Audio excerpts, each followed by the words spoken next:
कि जो विदेशों से यहाँ नर्सरी आ रही है, शर्त ये है कि कम से कम 1 साल के लिए जो है क्वारंटीन होनी चाहिए। और ज़्यादातर जो भी बाहर से ला रहे हैं व्यापारी हैं वो हिमाचल से बाहर हैं। और हमें इस बात की पूरी जानकारी है कि जो भी मापदंड है वो पूरे नहीं किए जा रहे। बगैर क्वारंटीन के जो है नर्सरी जो है हमारे क्षेत्र में अवैध रूप से बेची जाती है। अब जो वायरस दूसरे देशों के नॉन वायरस, उन वायरस का हमारे क्षेत्र में खतरा बढ़ गया।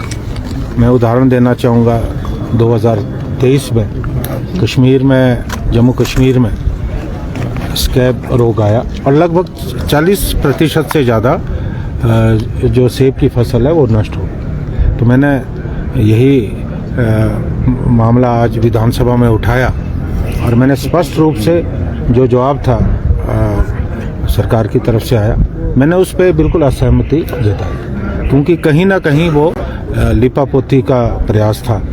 और सदन में जो हमारे रेवेन्यू और बागवानी मंत्री हैं उन्होंने आश्वासन दिया है कि हम जो है दृढ़ता से, मजबूती से हम इस बात को सुनिश्चित करेंगे कि जो भी यहाँ बाहर से नर्सरी आयात होती है वो मापदंड के मुताबिक हो और क्वारंटीन हो। और दूसरी बात महत्वपूर्ण ये है कि हम जो बाहर से आयात कर रहे हैं बहुत महंगे, जैसे हमारे फैदर प्लांट्स की जो नर्सरी है 700-800 रुपये का एक प्लांट, जो रूटीन की है वो 100 रुपये।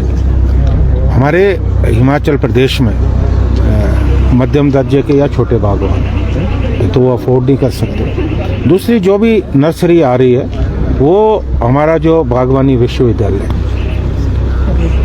उनके थ्रू जो है वो वितरित की जा रही है। तो मेरा ये प्रश्न था कि बागवानी विश्वविद्यालय को बने कितने साल हो गए, और मुझे वहाँ जो साइंटिस्ट है उनकी काबिलियत पे संदेह नहीं है, कितना पैसा अनुसंधान पे खर्च हो रहा है। हम जो वैरायटी बाहर से ला रहे हैं, जिन देशों से नर्सरी आ रही है, उनकी जलवायु, उनकी सॉइल कंडीशन, एटमॉस्फेयर हमसे बिल्कुल अलग है। तो क्या हम आज तक इतने वर्षों में कोई इंडिजिनस वैरायटी यहाँ नहीं पैदा कर पाए? इस विषय में आज तक कोई अनुसंधान हुआ ही नहीं। और मुझे खुशी है कि बागवानी मंत्री ने इस बात को माना कि उन्होंने इस कमी को जो है बिल्कुल महसूस किया और सदन में ऑन रिकॉर्ड बोला कि इस मामले में रिसर्च नहीं हुई। तो हम इतना पैसा क्यों बर्बाद कर रहे हैं? तो हमें लगता है कि आज समय आ गया है कि हम अपने इस उद्योग को बचाने की कोशिश करें।